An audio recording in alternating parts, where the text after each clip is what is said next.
दोस्तों कैसे हैं आप लोग। मेरा नाम है इमरान मलिक। दोस्तों बड़ी खबर आ रही है लेबनान से। दोस्तों वही लेबनान जो लगातार मिडिल ईस्ट के अंदर इजराइल और लेबनान की जो जंग चल रही थी, अब वहीं से ही एक बड़ी खबर सामने आ रही है। अब लेबनान के लोग आपस में ही लड़ने लगे हैं। वो ऐसा क्यों हो रहा है, क्या इसके पीछे बड़ी वजह है कि आपस में वहाँ के लोग और आर्मी भिड़ गई है, उसकी सारी जानकारी मैं आपको दूंगा। दोस्तों अगर आप इस चैनल पर नए हैं तो चैनल को सब्सक्राइब कीजिएगा, बेल आइकन दबाना ना भूलिएगा। दोस्तों आपको पता होगा कि कैसे इजराइल और हमास के बीच लड़ाई चल रही थी और उसके बीच में लेबनान का हिजबुल्लाह भी इस जंग में कूद गया था। हालांकि कुछ समय पहले इजराइल और लेबनान के बीच सीज़फायर हो चुका था और अमेरिका ने इस बीच में मध्यस्थता और कतर की मध्यस्थता के बाद ये सीज़फायर लागू हुआ था। अब दोस्तों खबर यह है कि लेबनान की जो सरकार है वो इजराइल और अमेरिका के इशारे पर काम कर रही है। ये कहना है हिजबुल्लाह के चीफ नईम कासिम का। उनका कहना है कि लेबनान की सरकार अब पूरी तरीके से अमेरिका के आगे झुक चुकी है, पूरी तरीके से इजराइल के साथ वो मिलकर काम कर रही है। उनका बड़ा आरोप है कि कैसे लेबनान की सरकार चाहती है कि हिजबुल्लाह के जो हथियार हैं वो उनसे वापस ले लिए जाएं, हिजबुल्लाह को वहाँ पर एक आतंकी संगठन घोषित कर दिया जाए और इसी को लेकर लगातार लेबनान के अंदर झड़प चल रही है। अब माजरा ये सबसे बड़ा दोस्तों ये है कि ईरान के 2 जहाज लेबनान की राजधानी बैरूत आने वाले थे, लेकिन लेबनानी सरकार ने उनको बैरूत में उतरने नहीं दिया। जबकि हिजबुल्लाह का कहना था कि जो 2 प्लेन आ रहे हैं उसके अंदर कोई हथियार नहीं है, उसके अंदर कोई जखीरा नहीं है, वो लेबनानी ही लोग हैं जो कि ईरान में फंसे हुए थे। अब ईरान सरकार उनको वापस भेज रही है तो उनको अपने ही मुल्क वापस आने दिया जाना चाहिए। तो इसको लेकर उन प्लेन को इजाज़त नहीं दी गई और इसी को लेकर लेबनानी सेना और हिजबुल्लाह के जो लड़ाके हैं वो आपस में भिड़ गए।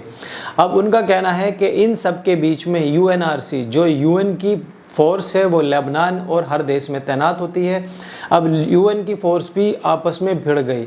अब उनका सबसे बड़ा आरोप है हिजबुल्लाह के चीफ नईम कासिम का कि ये आपसी लड़ाई है, ये लेबनानी सेना की और हिजबुल्लाह के बीच की आपसी लड़ाई थी और उन्होंने लगातार एयरपोर्ट का घेराव किया, वहाँ पर प्लेन उतरने की इजाज़त मांगी, लेकिन यूएनआरसी हिजबुल्लाह के सामने खड़ी हो गई, जिसमें छुटपुट झड़प की खबरें भी सामने आ रही हैं। वहाँ पर हालांकि कोई हताहत होने की खबरें सामने नहीं आई, लेकिन गोलीबारी की खबरें सामने आ रही हैं। और दोस्तों इसकी सबसे बड़ी वजह यही है कि इजराइल और कैसे अमेरिका पूरी तरीके से हिजबुल्लाह को ख़त्म करना चाहता है लेबनान के अंदर, कैसे वो चाहता है कि लेबनान का दक्षिण इलाका अपने अंडर में आ जाए और कैसे वो हिजबुल्लाह को पूरी तरीके से लेबनान में ख़त्म करना चाहता है। तो इसी को लेकर अभी जो ताज़ा मामला सामने आया है कि ईरान अपने हथियार लेबनान में नहीं भेज पा रहा है। कैसे जो पिछली सरकार थी उसके ज़रिए और सीरिया के ज़रिए ईरान से सीधे जहाज़ हिजबुल्लाह के पास पहुंचते थे, अब सीरिया के अंदर बशर अल असद का तख्ता पलट हो चुका है। वहां पर जुलानी की सरकार आ चुकी है क्योंकि शिया और सुन्नी मुल्क को लेकर आपस में टकराव था। अब वहां से पूरी तरीके से हथियार की आवाजाही बंद हो चुकी है। अब लेबनान के अंदर भी दूसरी सरकार का गठन हो चुका है। अब वो पूरी तरीके से अमेरिका और इजराइल के अंडर में काम कर रही है। ये दावा है कि इजराइल और अमेरिका लगातार लेबनानी सरकार पर दबाव बना रहे हैं और इसी का ही ताज़ा उदाहरण था दोस्तों ये कि प्लेन जो ईरान से आ रहे थे उनको उतरने नहीं दिया।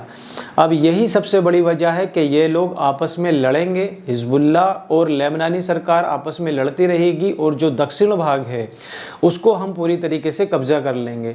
उन्होंने 2 दिन पहले एक डेडलाइन भी दी थी कि कैसे 18 फरवरी को सीज़ फायर की जो समय सीमा है वो समाप्त हो रही है और कैसे आईडीएफ को दक्षिण लेबनान पूरी तरीके से खाली करना है।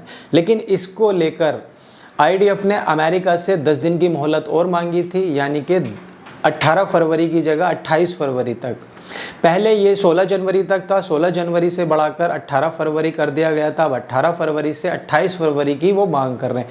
तो इसी को लेकर हिजबुल्लाह के चीफ नईम कासिम का कहना है कि अमेरिका और इजराइल मिलकर लगातार सीज़ फायर का उल्लंघन कर रहे हैं, लगातार वो एक के बाद एक डेट को आगे बढ़ा रहे हैं, लेकिन हम इसका अब माकूल जवाब देने के लिए पूरी तरीके से तैयार हैं। और जो आपस में लड़ाई की जा रही है सरकार के द्वारा और हिजबुल्लाह के लड़ाकों के द्वारा, ये पूरी तरीके से उनके अंडर में काम कर रहे हैं और हम ऐसा होने अब नहीं देंगे।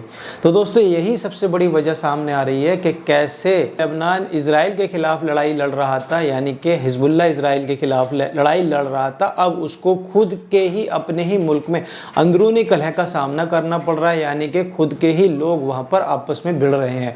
और यही सबसे बड़ा मकसद था इजराइल का और अमेरिका का कि ये लोग खुद ही आपस में भिड़ेंगे, यूएनआरसी वहाँ पर कंट्रोल करेगी और हमारे पास एक सबसे बड़ा मौका मिल जाएगा कि इनके पास खुद ही अंदरूनी कलह है।